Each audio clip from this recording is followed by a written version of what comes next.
la Bulgarie, Veselin Mareshki. Pour la République tchèque, Tomio Okamura.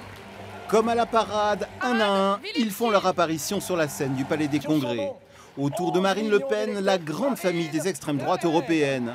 Une droite nationaliste, souverainiste, populiste, en constante progression dans les scrutins, de l'Autriche du FPE à la Belgique du Vlaams Belang. Je suis le flamand, effectivement, au sein du groupe de Marine Le Pen au Parlement européen.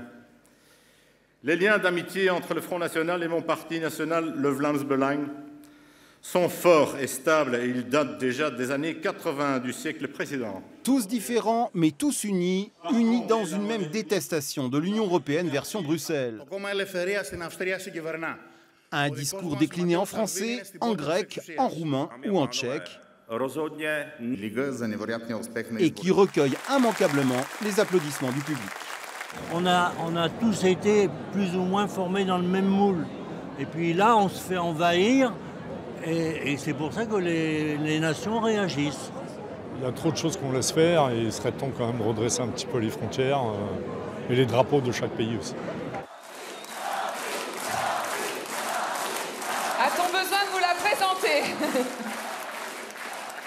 L'Union européenne n'est pas l'Europe. C'est même l'Union anti-européenne. Puisqu'on le voit à Lampedusa, à Calais ou, non loin d'ici, à Menton. Elle ne sert pas l'idée de l'Europe, mais travaille à sa destruction par dilution et par submersion. Ici, à Nice, Marine Le Pen avait recueilli 40% des voix au second tour des présidentielles. Alors cette grande fête de l'Europe des nations n'était peut-être pas dépourvue d'arrière-pensée plus locale à 2 ans des élections municipales.